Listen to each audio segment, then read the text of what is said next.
Halo sahabat semuanya, terima kasih sebelumnya sudah menonton video ini. Nama saya Tri Lestari, umur saya, ada yang tahu Bapak Ibu Saudara?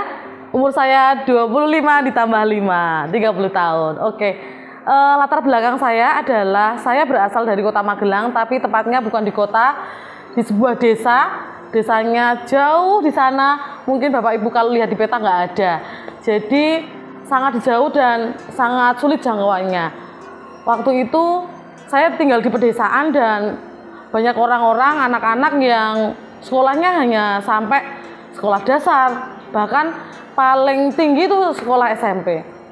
Ketika saya SD, saya punya cita-cita untuk jadi seorang guru. Kelas 4 SD saya sudah punya cita-cita seperti itu. Tapi saya pikir, masa bisa ya jadi seorang guru? Karena saya tahu keluarga saya sendiri mungkin kurang mampu untuk menyekolahkan saya di perguruan tinggi, dan saya mikir apakah aku bisa jadi seorang guru. Tapi Tuhan tuh baik, Tuhan merencanakan cita-cita saya dengan luar biasa. Akhirnya saya dibawa ke Surabaya, sekolah di sana selama 1 tahun. Karena ada 1 dan 2 hal, saya dikembalikan lagi bukan di keluarga saya, tapi diambil alih di kota Semarang, tepatnya di Yayasan Mas Indonesia. Yayasan Mas Indonesia itu bergerak di bidang pelayanan sosial, terutama untuk menangani anak-anak jalanan. Nah, di situ banyak sekali yang dilayani, dari anak-anak yang ngamen, tinggal di jalan, terus anak-anak yang putus sekolah, anak-anak yang butuh pelatihan kerja, seperti itu. Kegiatan di Yayasan Mas Indonesia itu kantornya nih di Jalan Gombel Indah nomor 24. Nah, di situ ada pusat kegiatannya yang memang benar-benar anak-anak tinggal di situ 24 jam. Dibina, disekolahkan, bahkan ada yang pelatihan kerja juga. Ada juga kegiatan di jalan seperti les gratis, ada beberapa titik di situ ada les gratis, dan ada juga layanan pos PAUD.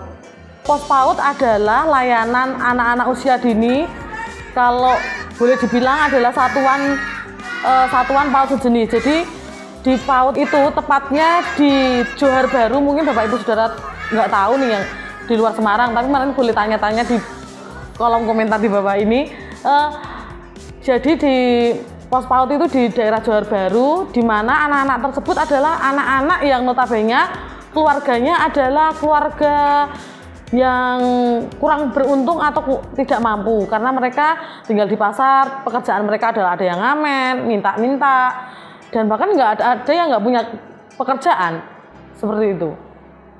Untuk suka dukanya ketika pelayanan di Yayasan Mas Indonesia itu apa saja, dan mungkin punya cerita unik nih di Yayasan Mas Indonesia? Untuk suka dukanya, saya kira lebih banyak sukanya ya, karena saya merasakan bahwa ketika saya melayani anak-anak di sana, anak-anak tuh merasa senang karena merasa diperhatikan, seperti itu. Untuk dukanya mungkin ketika kita mengalami halangan, tidak bisa datang, akhirnya anak-anak tidak bisa bersekolah, atau ketika kemarin ya ada Bapak Ibu Saudara semuanya tahu bangsa kita bahkan dunia ini mengalami pandemi COVID-19. Beberapa waktu lalu memang kegiatan PAUD diliburkan selama 1 bulan lebih, dan saat libur tersebut orang tuanya pada bilang seperti ini, "Loh Miss, kok libur? Anak-anak saya jadi nakal kalau nggak sekolah," gitu.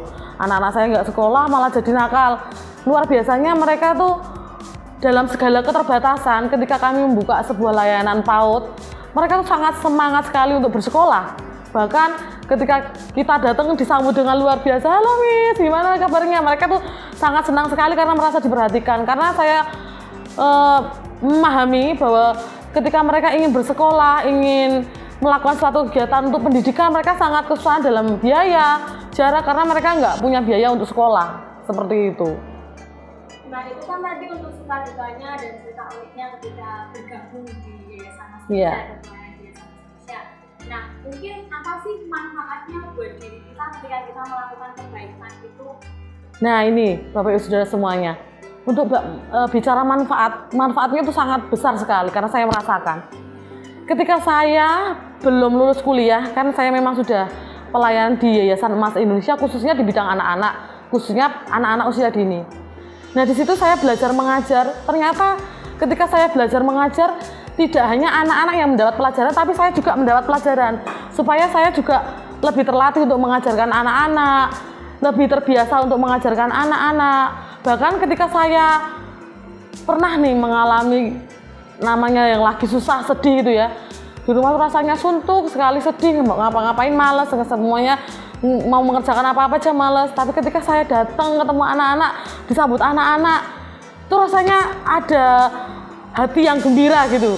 Jadi merasakan hati yang gembira, jadi manfaatnya sangat banyak ketika kita dilatih untuk menjadi orang-orang yang berguna buat teman-teman di luar sana. Ternyata nggak hanya mereka saja yang menerima kebaikan, tapi kita juga, terlebih kita sendiri menerima kebaikan gitu.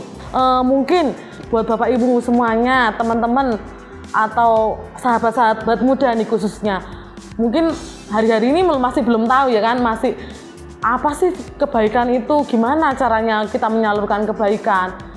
Kebaikan itu sebenarnya simple, kebaikan itu sebenarnya gampang, yang penting teman-teman mau atau tidak gitu kan.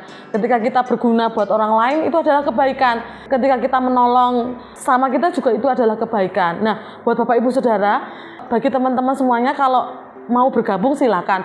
Untuk khususnya nih, untuk kegiatan PAUD itu di hari Selasa, Rabu, dan Jumat. Hari Senin kita mulai jam 9 sampai jam setengah 11. Setiap hari Selasa ada kegiatan menulis membaca. Hari Jumat jam 15 sampai jam 17.30. Kenapa hari Rabu jam 15? Karena ada 2 kegiatan, yaitu kegiatan pendampingan pembelajaran untuk anak-anak SD dan SMP, dan ada juga untuk PAUD. Kita gabungkan tapi letaknya berbeda dan pengajarannya juga berbeda. Di situ kita akan belajar namanya edukasi, juga bahasa Inggris, etika, makan, gosok gigi, dan macam-macam.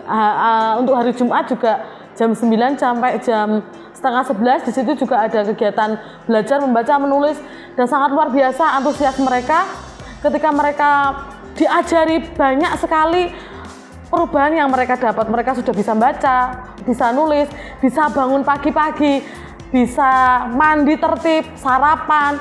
Kita juga mengecek kebersihan mereka, potong kuku, rambutnya. Jadi dari hal-hal sesederhana itu kita bisa merubah kebaikan untuk kebaikan anak-anak semuanya. Anak-anak bangsa, Yayasan Emas Indonesia tidak hanya berdiri, tapi melangkah pasti pecahkan roti bagi negeri.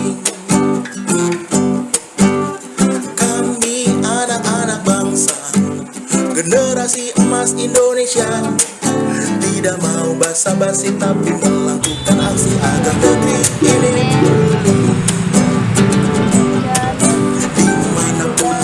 berada, hati kami selalu rela. Dimanapun kami berdiri, kami praktekkan cinta kasih. Kami anak-anak bangsa, Yayasan Emas Indonesia, tidak hanya berdiri, tapi melangkah pasti pecahkan roti bagi negeri.